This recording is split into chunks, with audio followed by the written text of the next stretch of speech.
ก่อนมาเข้ามหาวิทยาลัยมีแบบว่าโครงการหรือว่ามีแบบสัมมนานี้เป็นดีที่สุดเลยแล้วคือว่าแล้วหลังจากที่จบมาแล้วได้ทุนเนาะไปญี่ปุ่นต่อไอ้เฮียอยู่นั่นคือเฮียอยู่ญี่ปุ่นประมาณ7 ปี8 ปีเนาะไปนั้นกับบู๊อย่างเลยกับไปเรียนภาษาญี่ปุ่นแล้วก็ตอนนั้นก็ได้มีเลือกวีซ่าคือเขากับไปน้ำมัวเลยเนาะว่างานคือไปทางด้านไอทีไอชิลงเลือกทางด้าน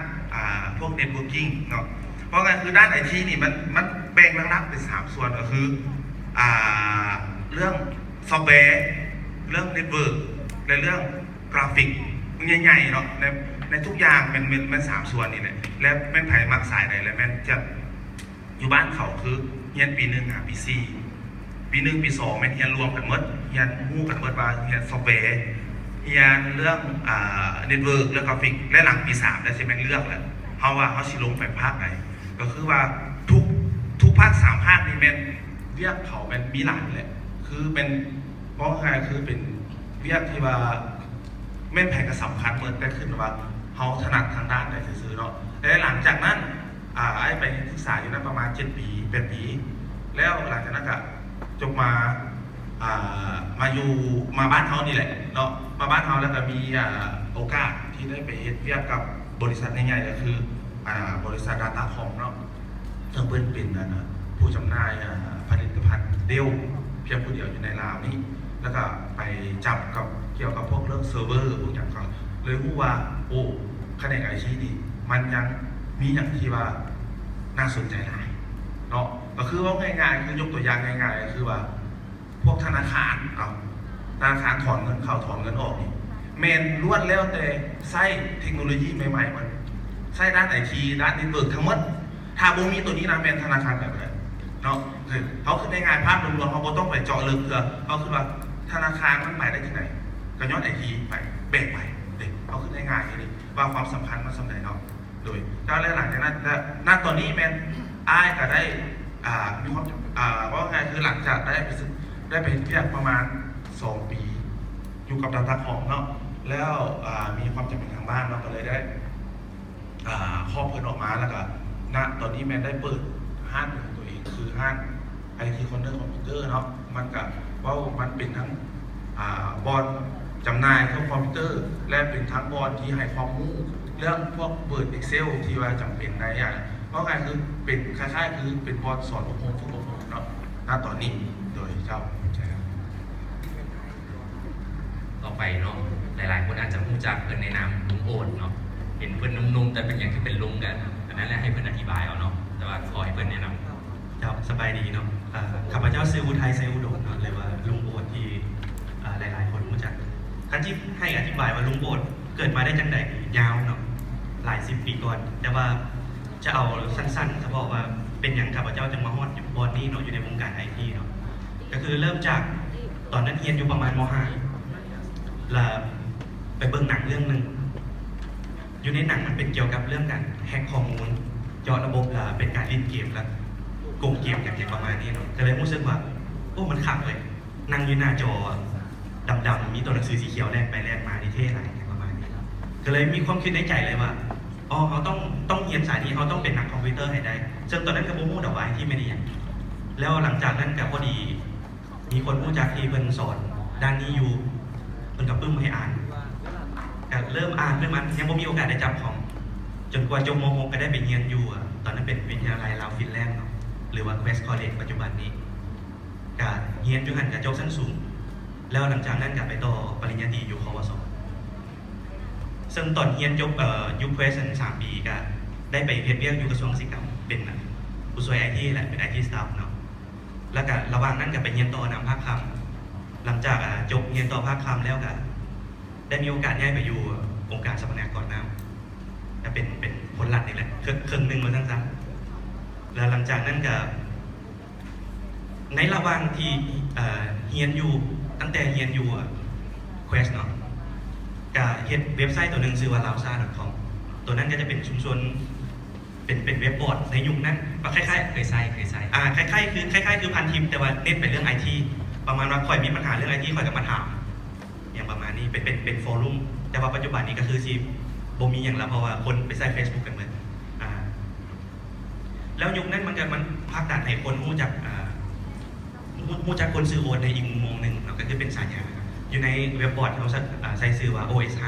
555เลยแล้วหลังจากจบแล้วก็เลยคิดว่าอยากเทิร์นตัวลาวซ่ามาเป็นวารสารเพราะว่าตอนเขาเห็นเว็บมันเป็นจะมีแต่คนที่เข้าถึงอินเทอร์เน็ตได้ซึ่งตอนนั้นมันเป็นเน็ตคล้ายๆวัน 1.5G นะก็คือเน็ตที่มีโทรศัพท์ที่หากับมีอินเทอร์เน็ตเป็นเอชเป็นเดลอัพอย่างประมาณนี้แล้วคนคือที่เข้าอินเทอร์เน็ตบ่ได้เขาก็เลยโอเคเอาอยากให้ความรู้มันออกสู่สังคมก็เลยมาเห็นกันพิมพ์ปึ้มเป็นวารสารอีคอนเนอร์นะก็ให้เป็นฉบับพิมพ์เอาความรู้ด้านไอทีพิมพ์ลงไปแล้วก็เผยแพร่สู่สังคมอยู่ในระยะหนึ่งก็รู้สึกว่ามันไปบ่ได้ดีบันไดเขาก็เลยเทิร์นมาเป็นบริษัทชื่อว่าบริษัทลาวไอทีพัฒนาจำกัดเนาะซึ่งก็มีผู้ร่วมก่อตั้งกัน4 คนข้าพเจ้าก็เป็นหนึ่งในนั้นแล้วก็จนว่าทุกมื้อนี้ข้าพเจ้าก็เป็น CTO เนาะก็คือเป็นผู้เบิ่งเรื่องเทคโนโลยีอยู่ในบริษัทแห่งนี้ก็สีคร่าวๆประมาณนั้นเห็นเนาะว่าแต่ละคนก็มีพื้นหลังที่ว่าค่อนข้างจะแตกต่างกันเราน่าจะได้เรียนรู้อย่างหลายอย่างจากเพื่อนเดี๋ยวพอสำรวจพบน้องๆก่อนว่าเป็นไผ่ที่สีขึ้นเห็ดคือไอเซนตอนนั้นพอคือติ๊กไปซื่อๆหรือว่าเลือกไปน้ำมูมีไผ่เลยที่ว่ายังบ่มั่นใจแล้วก็ยังบ่มั่นใจเธอว่าสีเลือกสายเงียนอย่างสีมือกันน้อยนึงเนาะที่เหลือนี่แม่นมักด้านไอทีป่ะหรือว่าเข้ามาเบิ่งซื่อๆแม่นไผ่คิดว่าตัวเองสีเลือกด้านไอทีสีมือขึ้นหมายเดิมเนาะอนาคตก็ที่ว่าดีเลยเนาะสั้นคือไอ้เองเนาะการเฮ็ดเรื่องพวกเนี่ยแนะนำสายเงียนโดยรวมนะแล้วปัญหาหนึ่งที่เจอสำหรับน้องๆหลายๆคนบางคนสนใจไอทีแต่ถามไปถามมาบ่ได้เข้าใจแท้ว่าไอทีมันยังฉะนั้นอยากให้ลุงโอนเนาะลองอธิบายคร่าวๆให้ฟังบางว่าไอทีมันยังเพื่อสร้างความเข้าใจภาพรวมให้น้องๆว่าได้เข้าใจกันว่าไอทีมันเป็นยังโอเคเนาะตั้งแต่มื้อที่ฮู้จักคำว่าไอทีจนวันมื้อนี้เนาะคำว่าไอทีมี2ความหมายในตัวเดียวก็คือรวมเป็น1เนาะไอทีแมน information กับ technology มันบอกละคนเขาจะเข้าใจคำว่าไอทีนะเป็นเรื่องอิเล็กทรอนิกส์หลายก่อนเช่นว่าเรื่องคอมพิวเตอร์เรื่องโทรศัพท์อย่างที่จับต้องได้นะเอิ้นว่าไอทีที่แท้โมเมนต์ก็คือไอทีที่เขาเข้าใจเป็นนึกภาพว่าเมื่อก่อนเขามีข้อมูลเขาเลี้ยงงัว100 ตัวเขาปลูกผัก2 เฮกตาร์เขาเก็บเกี่ยวได้เท่าไหร่เขาขายได้เท่าไหร่ตัวเลขเรานี่มันถึงจดไว้ในปึ้งเนาะอันนี้คือข้อมูลแล้วมาฮอดมือหนึ่งเขาใช้เทคโนโลยีนะมาซอยจัดการข้อมูลเหล่านี้ก็คือเอาข้อมูลไปเข้าในคอมพิวเตอร์เช่นง่ายๆก็เริ่มต้นจากโปรแกรม Excel อย่างพวกนี้ก่อนเนาะก็เอาข้อมูลไปรันในระบบ IT เพื่อว่าให้มันอย่างหลักๆก็เป็นซอยคำนวณให้ไวขึ้นแล้วก็ซอยเก็บรักษาได้ดนขึ้นเนาะเวลาปึ้งขาดแต่ยังมีข้อมูลอยู่ในคอมอยู่ประมาณนี้อันนั้นคือเบื้องต้นที่เป็นยุคที่มันให้กำเนิด IT แล้วออฟฟิศตัวไปก็เริ่มเกิดมาจากจุดนั้นจนพอทุกมื้อนี้คำว่า IT มันกว้างจนที่เฮาแบบว่านึกภาพอีอย่างก็เป็น IT มันเลยอ้อมข้างเขาเป็น IT มันเลยทุกอย่างเนาะยกตัวอย่างเช่นว่าโทรศัพท์มือถือเอานี่นะก็เป็น IT เนาะก็คือเป็นอุปกรณ์อิเล็กทรอนิกส์ตัวหนึ่งที่เก็บข้อมูลเอาไว้มาซอยในการสื่อสารมันบอกIT มันจะเริ่มไปเกี่ยวกับมีข้อมูลการทำส่งข้อมูลการประมวลผลข้อมูลแล้วสุดท้ายยุคนี้มันจะเป็นยุคที่ข้ามผ่านจากการที่เขาเก็บข้อมูลไว้หลายๆนะแล้วเขาจะเอาข้อมูลแล้วนั้นไปใส่เนี่ยก็คือมันจะเล่าเรื่องของ data เนาะซึ่งคือไอเซนเป็นว่าเมื่อกี้แหละว่าไอที่หลักๆมันจะมีฮาร์ดแวร์ซอฟต์แวร์แล้วก็เน็ตเวิร์กเนาะกราฟิกมันบอกแต่ที่เทรนด์กำลังมาแฮงเดี๋ยวนี้คือข้อมูลเรื่อง data science เรื่องกันมันจะออกเชิงสถิตินะแต่ว่าใส่ไอทีซอยอย่างประมาณนั้น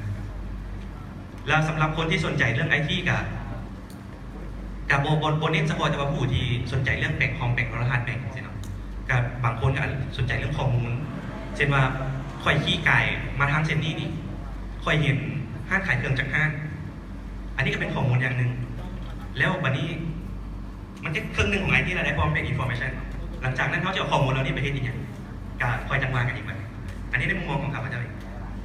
ครับว่ามีอย่างเสริมกันสามารถเสริมได้เนาะให้พวกน้องแยกให้ออกเลยว่าไอทีเนี่ยอย่างหนึ่งอิเล็กทรอนิกส์หรือว่าเครื่องไฟฟ้าอีก อย่างหนึ่งเนาะอย่าพวกน้องอย่าสู้ออกมา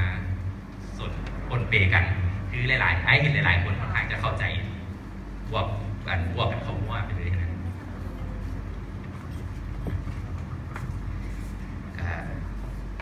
เนาะลูกโบดว่านี่ถือว่าโอเคเลยเนาะสำหรับไอทีด้านใหม่ก็คือเป็น Data พวก Analysis เนาะพวกการวิเคราะห์ข้อมูลแต่ที่จริงเดี๋ยวนี้มันย้อนไอทีพาห่วยเพราะไอทีไปสอดแทรกทุกบอร์ดนับตั้งแต่สิปลูกผักอยู่บ้านสามารถสั่งผ่านมือถือไปหดน้ำไปหดเนาะสิสั่งให้เปิดไฟอยู่บ้านใส่มือถือเปิดไฟได้สิเบิ่งเรื่องตลาดหุ้นกราฟิกของ Data กับเบิ่งผ่านว่าง่ายๆว่าไอที่มันอยู่ทุกแห่งทุกบอร์ดทุกสายทุกอาชีพบ่มีอาชีพไหนที่บ่ติดผ่านไอทีอยู่นี่ต้องยอมรับบอร์ดนั้นดังนั้น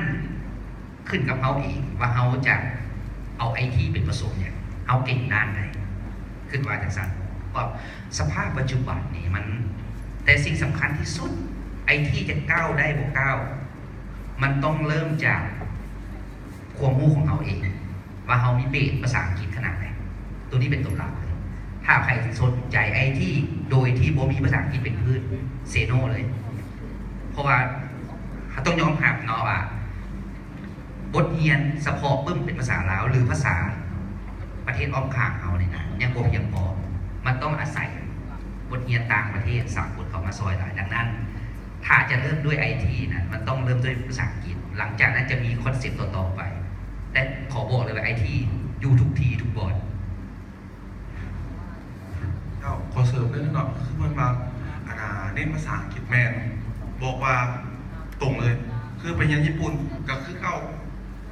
ข้อมูลญี่ปุ่นมันก็แปลมาจากภาษาอังกฤษเนาะเพราะไงคือภาษาอังกฤษเฮา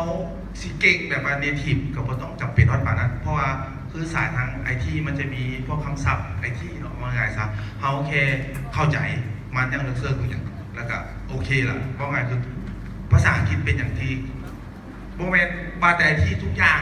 ภาษาอังกฤษเป็นสิ่งที่ขาดไม่ได้ว่าไงซะเนาะถ้าได้ภาษาอังกฤษนี่มันเป็นเบสที่ดีที่สุดเลยที่ว่าจะก้าวไปเพราะว่าณตอนนี้โลกเขาคืออินเทอร์เน็ตเขามีอินเทอร์เน็ตเขาอยากค้นหาอย่างไรได้ล่ะว่าไงซะว่าค้นหามาปั๊บเขาศึกษาเองเขามันเขาก็สามารถเก่งได้อย่างประมาณนี้เนาะแล้วก็คือเมื่อกี้คือลุงโอดเนาะเพิ่นว่าคือข้อมูลกับ Data เห็นบ่คือว่าไงคือ Information Technology Information เป็นข้อมูลพวก Data เก็บเก่าและเทคโนโลยีเป็นอย่างเทคโนโลยีก็คือหมายถึงว่าไส้พวกวิทยาศาสตร์หรือว่าไส้เทคโนโลยีใหม่ๆก็คือหมายถึงเครื่องมือถือเขาเนาะเครื่องมือถือเขาเป็นอย่างคือลิงก์เน็ตได้คือเป็นอย่างคือลิงก์ Facebook ได้แล้วเป็นอย่างเขาพูดแค่ว่าคือว่าเอาลิงก์ Facebook มี 4G 3G อยู่บนนี้มี 4G 3G เขาบอกว่าก่อนมันสิมี 3G 4G อ่ะนะอยู่ทั้งหลังบ้านนะเพื่อนนี่อย่างเดียวเขาบ่ฮู้เลยเป็นบอกอยู่หลังบ้านสำคัญว่ามันเป็นอย่างที่ว่าต้องได้ควบคุมต้องได้แบบว่า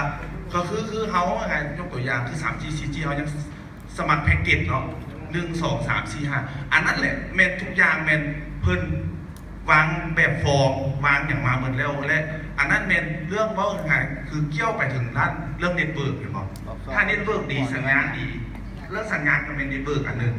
สัญญาณดีแมนโอเคเขาคือว่าลินไฟแท้อันนั้นแหละแมนสัญญาณเพราะถึงว่าคือป่าว่าเกี่ยวกับมาคือไอทีไอว่าสาภาคส่วนใหญ่เห็นบอกคือ1แม้พวกฮาร์ดแวร์ซอฟต์แวร์ฮาร์ดแวร์ก็คือพวกข้อมูลพวกข่าวสารพวกเขียนนั้นเขียนนี้หลังจากเขามีข้อมูลอยู่ในมือแล้วเห็นแล้วไหนเขาจะไปแพร่มูหรือว่าเขาเห็นแล้วไหนเขาจะก้าวเข้าไปถึงข้อมูลตัวนั้นแม้ว่าถึงเรื่องเน็ตเวิร์กเป็นบอกหลังจากเน็ตเวิร์กแล้วก้าวไปถึงเรื่องเน็ตเวิร์กแล้วปั๊บโอเคเรื่องเน็ตเวิร์กเขาหาข้อมูลแล้วเขาเห็นแล้วไหนแสบคนอื่นหู้อีกก็คือพวกกราฟิกพวกโฆษณาเห็นบอกพวก advertising ต่างๆอยู่ตามถนนเห็นบอกมันเกาะกันตลอดเพราะว่าทุกอย่างแมนมีไอทีหมดแต่ว่าเขาสิหมุนไส้ไอทีแนวไหนนะแมนความถนัดของไผ่ลาวเนาะ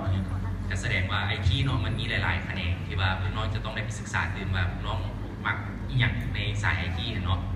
และกับทมิตรก็อยากบอกพวกน้องว่าทั้งรูมเนาะกับมีบูธเนาะ สำหรับไอที่ของมหาวิทยาลัยแห่งชาติเนาะพวกน้องน่าจะสามารถเรียนได้อยู่2 บอลหนึ่งก็คือคณะวิทยาศาสตร์ธรรมศาสตร์เนาะกับอีกอันบอลหนึ่งก็คือควสเนาะคณะวิศวกรรมศาสตร์ซึ่ง2 บอลนี้ต่างกันแนวใดสายเนี้ย2 บอลนี้ต่างกันแนวใดพวกน้องไปหาลองไปถามเพิ่นเบิ่งเนาะอยู่บูธทุนบุ้มเพิ่นมา2 คณะและวันนี้อยู่ที่เฮามี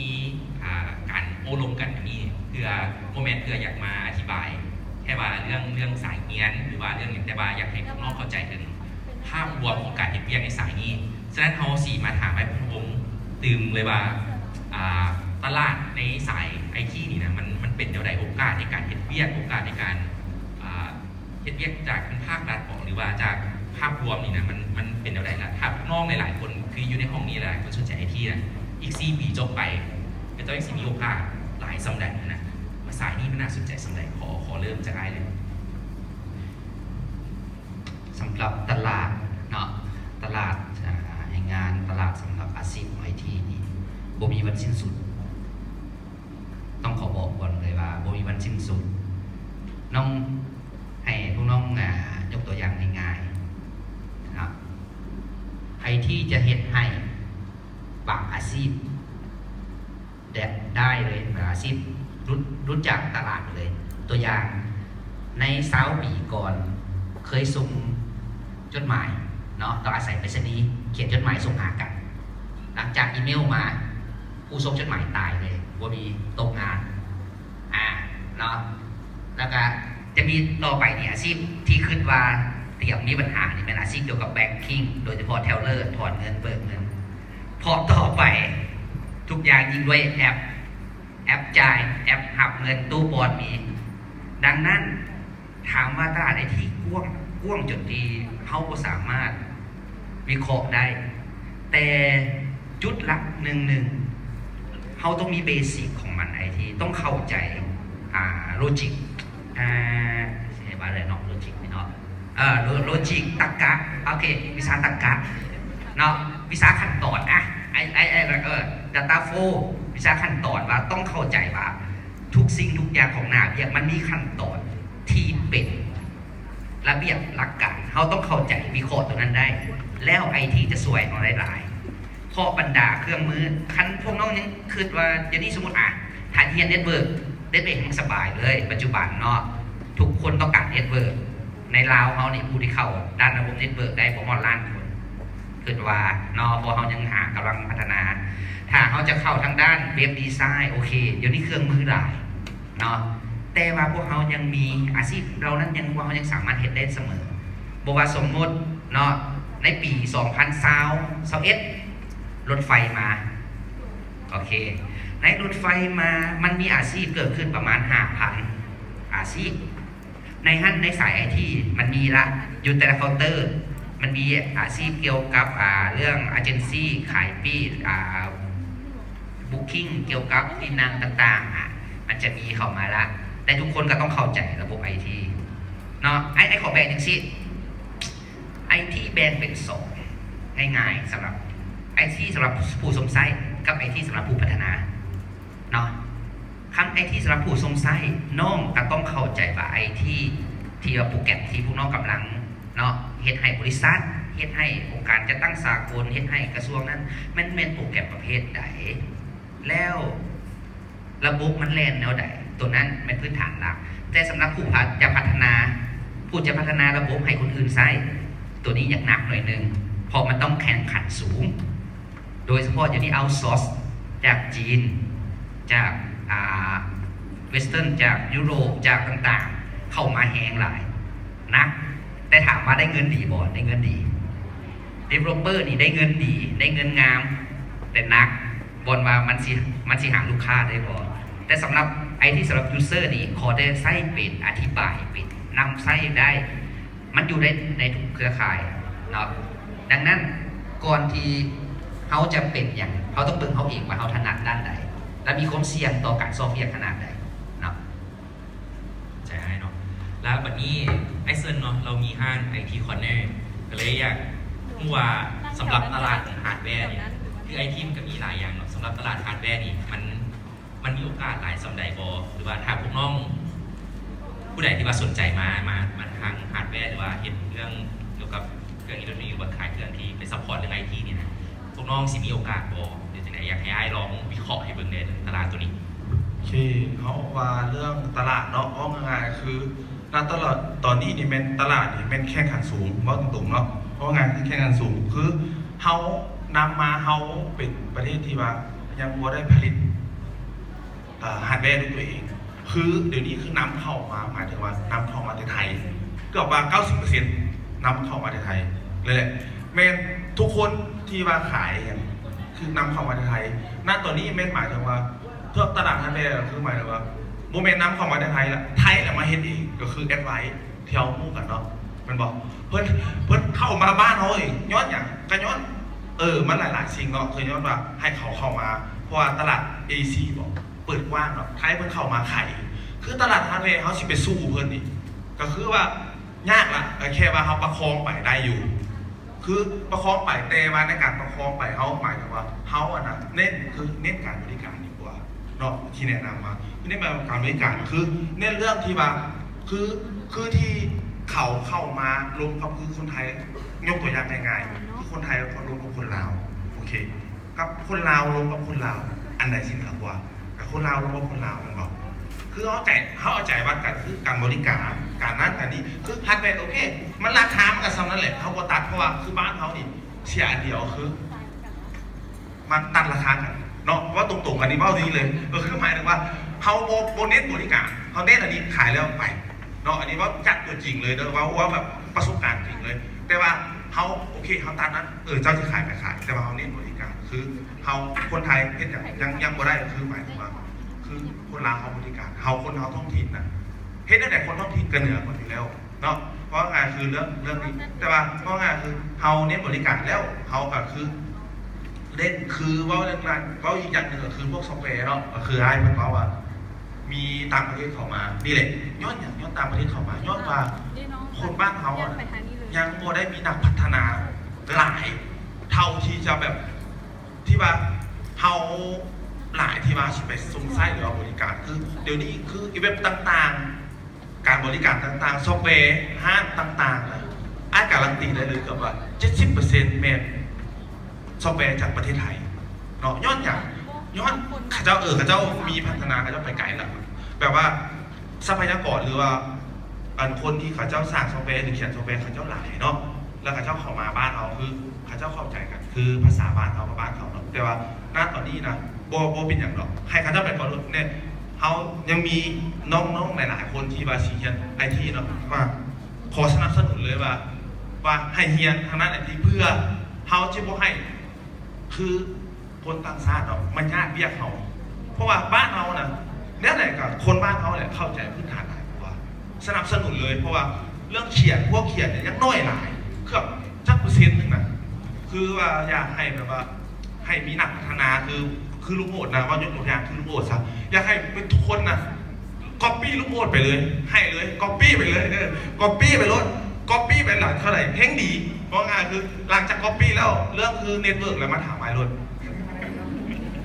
แสดงว่าพวกเขาก็ต้องได้พยายามปกป้องตลาดไอทีของบ้านเขาไว้เนาะโดยเฉพาะเรื่องบุคลากรแล้วถ้าพอเป็นเกินมาเรื่องซอฟต์แวร์ละถ้าเป็นไผ่ติดตามโค้ดกับซีมัวเป็น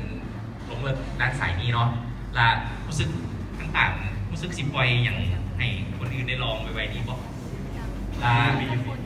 สั้นก็อยากให้ลุงโอ๊ตเนาะเล่าไอทีเดียบนี่เนาะเป็นลงเลิกเรื่องตลาดของซอฟต์แวร์ให้ฟังเนาะว่ามันเป็นอะไร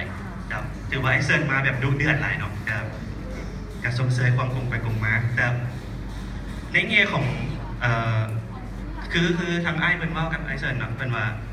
เฮาถึงบุกจากตลาดต่างประเทศหลายย้อนไปอย่างคือบ้านเฮาเนี่ยนะการเริ่มเข้าสู่ยุคไอทีนะมันซ่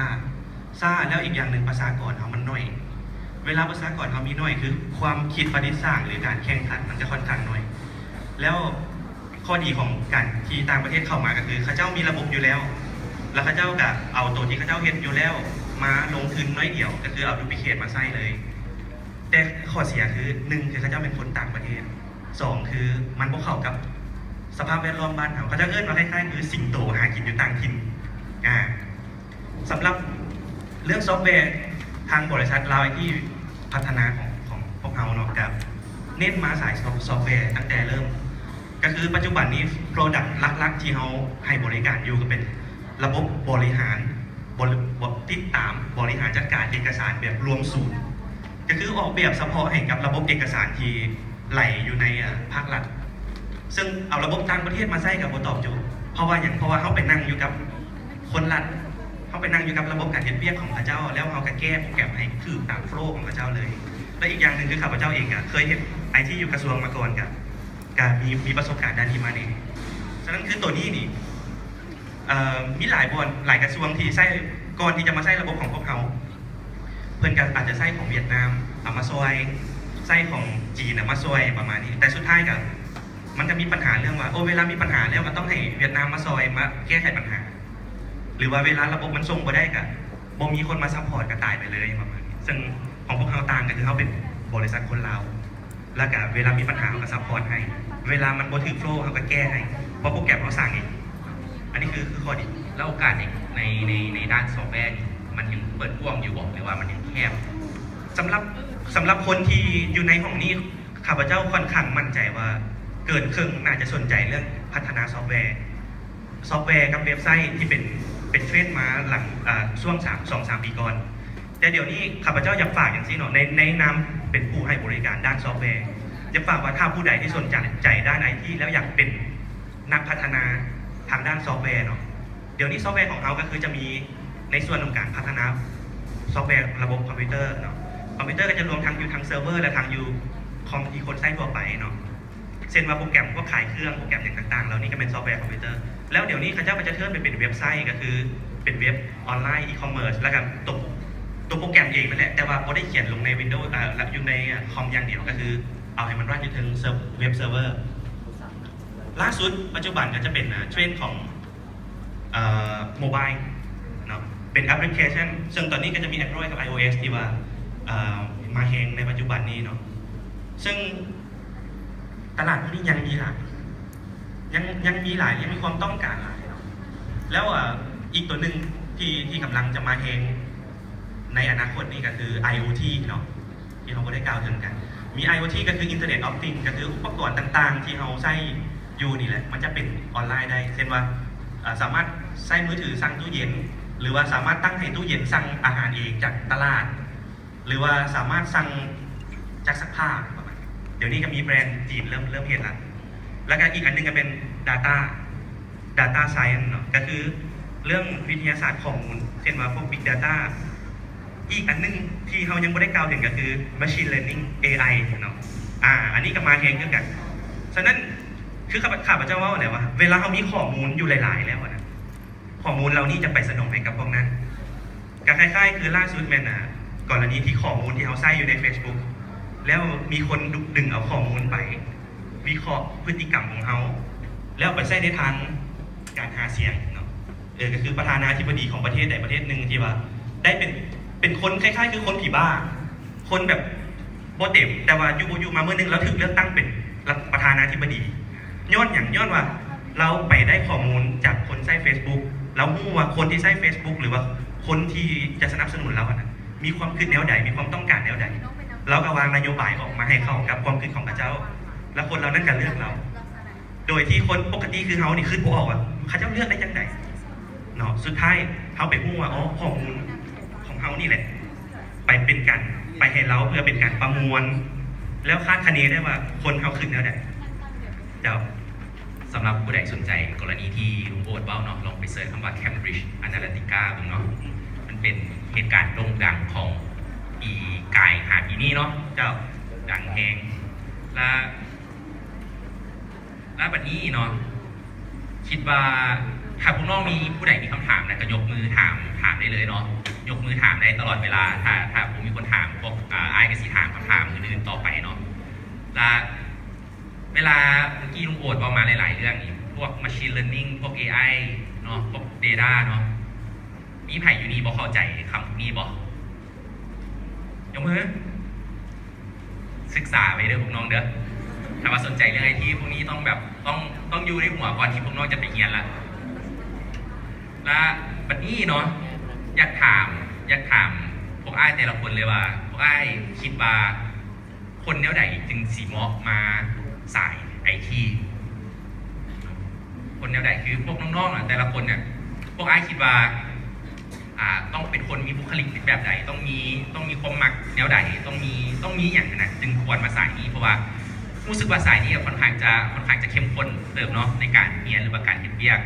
ลองสังเกตว่า4 คนนั่งอยู่นี่ใส่แว่นตากันหมดได้เพราะเป็นสายไอทีเนาะแต่ว่าเห็นกราฟิกมาหลายเนาะ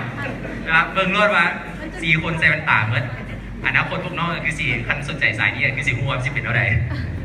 ฉะนั้นอยากให้เอาเริ่มจากของโหดมาซะเนาะอันนี้ในนามส่วนตัวเองเนาะแล้วก็ในนามที่สังเกตคนอ้อมข้างคนที่จะมาสายไอทีได้ก็คือ1คือมีความสนใจด้านไหนเนี่ยคือด้านที่ว่าอยู่ใกล้กับเทคโนโลยีเช่นว่าเอาใกล้ชิดกันโมสุดคือมักเล่นเกมไม่ใครมักเล่นเกมเนี่ยอยู่นี่เดี๋ยวว่าหลายคนเติมเนาะเริ่มจากมักเล่นเกมแล้วหลังจากนั้นเขาก็ยังมาฮู้ว่าสิ่งที่เฮ็ดให้เขาเล่นเกมได้เป็นอุปกรณ์ไอทีก็คือในยุคก่อนก่อนเขาที่เล่นเกมได้เขาต้องประกอบคอมที่มีสเปคค่อนข้างแพงแล้วเขาต้องรู้ว่าการ์ดจอมันสเปคเท่าใดอย่างไรอันนี้คือแฮงจูงใจที่จะเข้าสู่ไอทีได้เนาะแล้วอันที่2ก็คือมีความเขาจะเอิ้นว่ามีความหมกมุ่นเนาะหมกมุ่นในสิ่งที่อยากเรียนมีความหิวกระหายที่จะอัปเดตตัวเองตลอดเนาะเช่นว่าเขาสนใจอยากเขียนโปรแกรมภาษานี้เป็นเขาก็เริ่มไปอ่านเลยว่ามันเป็นยังไงมันเฮ็ดแนวเวียกแนวใดซึ่งผมเป็นว่าอ่านแล้วก็ไปเฮ็ดอันอื่นอ่านแล้วไปเฮ็ดอันอื่นคือเวลาที่อ่านนั่นน่ะยากหน่อยต้องแบบเป็น2-3 มื้อ4 มื้อ5 มื้อคือจมปักกับมันอยู่นั่นแหละจนกว่าเข้าใจอย่างลึกซึ้งแล้วค่อยยังไปเฮ็ดอันอื่นเนาะอันนี้คือ1คือ2พฤติกรรมที่คนมาสายนี้และคันถามว่า qualification เนาะก็คือต้องมีอย่างแน่หลักๆเป็นภาษาอังกฤษนี่สำคัญภาษาอังกฤษสำคัญอยู่บนไหนอยู่บนว่าข้อมูลที่เป็นภาษาลาวเองนะบ่มีนะบ่มีย้อนอย่างคือข้อจำกัดคือคนลาวเขามีน้อยคนลาวเขามีน้อยไอที่อยู่ประเทศลาวเขาเริ่มซ่าเริ่มตามหลังงูนะก็เลยบ่ฮู้ว่ามันมาจังซี่จังได๋ฉะนั้นเขาต้องได้ไปฟีดข้อมูลจากต่างประเทศที่เขาเจ้ามีอยู่แล้วเวลาฟีดมาแล้วก็บ่มีเวลาที่จะไปเขียนแบ่งปันให้ผู้อื่นย้อนว่าเขาต้องเฝ้าไปเฮ็ดให้มันทันครับฉะนั้นก็คือมันจะบ่มีคอนเทนต์ตัวนี้เกิดขึ้นหลายปานใดซึ่งปัจจุบันนี้ทางบริษัทของข้าพเจ้าเองพยายามผลักดันให้พนักงานค้นคว้าก็คือจะมีเวลาของวันศุกร์ครึ่งมื้อเขาจะให้พนักงานบริเวียจะมีกิจกรรมในการค้นคว้าและก็เขียนบล็อก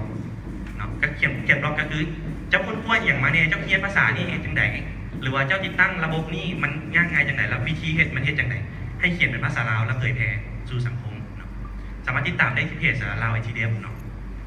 เขาก็จะมีข้อมูลตัวนี้มาเรื่อยๆอันนั้นคืออันที่2คือเป็นอ่านทดลองแบ่งปัน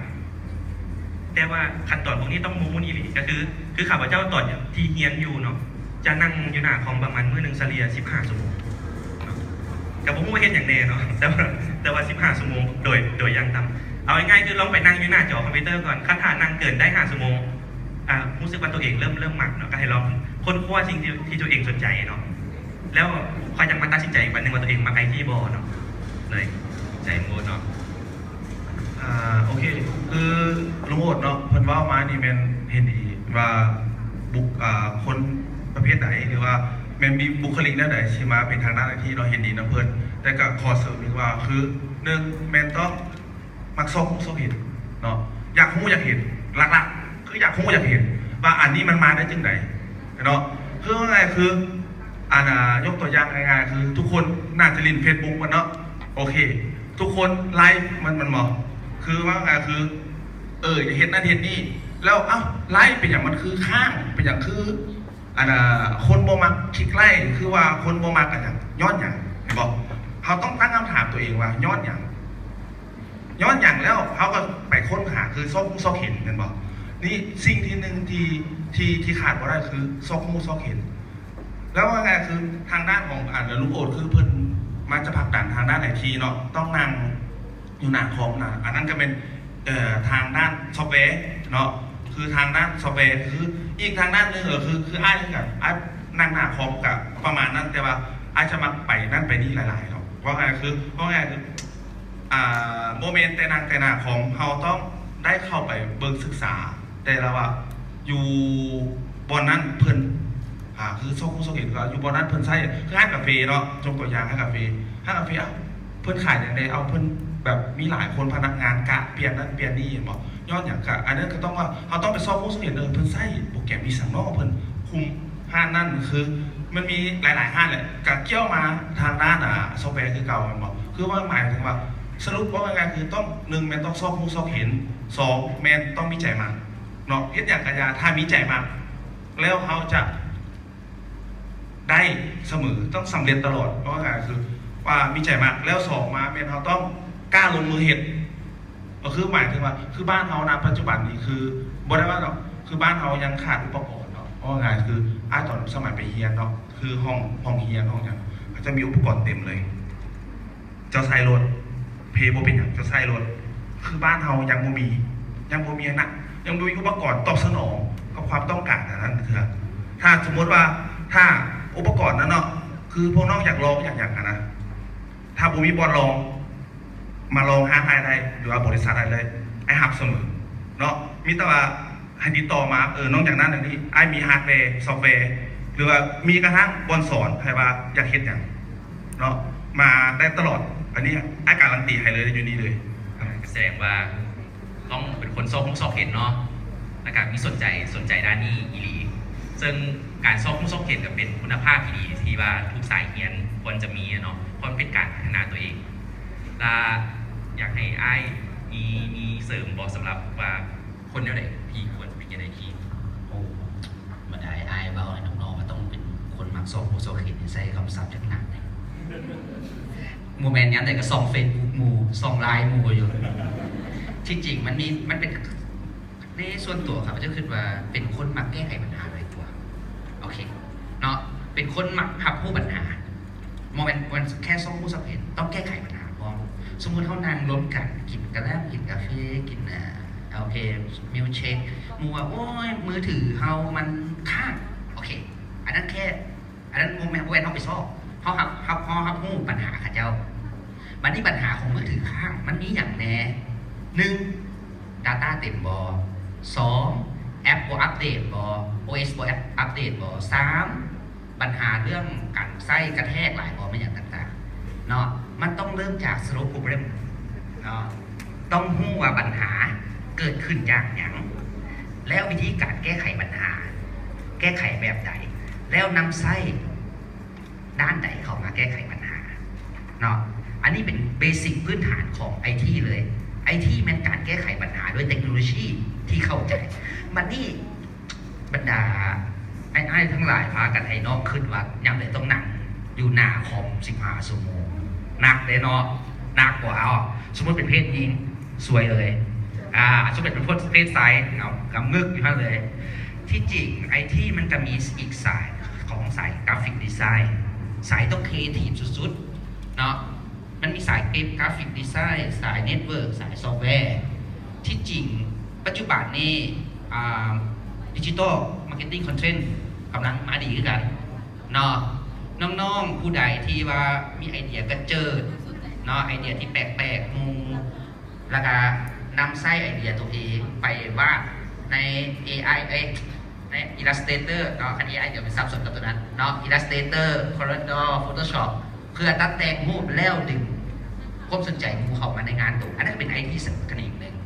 ที่ผสมผสานกับด้านมาร์เก็ตติ้งด้านการตลาดเนาะโดยเข้าใจความเรื่องของตลาดอันนี้เป็นแขนงหนึ่งที่ว่าต้องเบิ่งมาไผ่ถนัดด้านครีเอทีฟแต่ถ้าไผ่มักทางด้านวิจัยเนาะวิจัยข้อมูลวิจัยต่างๆสมมติเป็นอย่างโอเคไผ่ซื้อประกันภัยรถเนี่ยไผ่เคยจ่ายเงินประกันภัยรถตัวเองนะยังบอก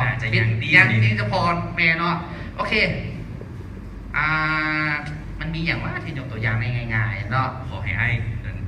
เวลาของมันโอเคแล้วเนาะโอเคหมายถึงว่าใครที่มักสายเกี่ยวกับการวิเคราะห์ว่าขึ้นว่าเป็นอย่างเขาต้องเก็บเงินราคานั้นเป็นอย่างเขาต้องจ่ายด้วยราคานี้อัตรานั้นตัวนี้มันสายเกี่ยวกับ Data ซึ่งสายนี้เป็นสายงำนึกต้องนั่งอ่านข้อมูลเนาะต้องนั่งใช้เวลาโดด เนาะส่วนสายที่ว่าท่าทายเนาะแล้วก็ผสมประสานระหว่างซอฟต์แวร์เนาะระหว่างdata ผู้สมไส้แม่นสายเน็ตเวิร์กแม่นกระเจ้าจะสามารถนั้นจะสามารถรู้ว่าอยู่อินเทอร์เน็ตอยู่เขตดงโลกควรจะปล่อยสูงสุดเท่าใดต่ำสุดเท่าใดเขตชนบทควรจะปล่อยเท่าใดเนาะสามสายนี่บ่มีวันตายต่างแต่ว่าเขาผู้จะเฮียนเขาต้องเบิ่งตัวเองว่าเขาเป็นคนลักษณะใดแล้วลงเลิกสายใดซึ่งว่ามันจะไปวัดกันอยู่ปีสุดท้ายแต่ปีหนึ่งปีที่สองมันเป็นเบสิกอยู่กันหนึ่งพวกน้องต้องเอาอังกฤษสองเลขสามอัลกอริทึมเนาะสี่โลจิคอลสามสี่วิชาที่เป็นพื้นฐานเป็นสามารถใช้นำทุกเรื่องเนาะขอบใจไอ้หลายๆเนาะแทบจะว่าได้ว่าการแก้ไขปัญหานี่เป็นแมนลมหายใจของนักไอทีเลย อาจจะแมนได้เพราะว่าแก้ไขปัญหาอยู่ตลอดเวลา และผู้ใดมีคำถามเราก็ส่งคำถามมาเลยใครมีคำถามอย่างไรอยากถามเวลาเขาใกล้สิเมินละใครอยากถามอีกก็ยกมือถามได้รถเนาะหรือว่าถ้าเป็นไผ่จุดเซเจียแล้วก็ส่งเจียมารถมีใครอยากถามอีกบ่เสื้อขาว ถ้าว่าซูเปอร์ลองเขียนโปรแกรมเช่นว่าโปรแกรมคือ Excel PowerPoint Word แล้ววันนี้เขาจะเขียนเป็นของเขาเองเขาจะเขียนในบอ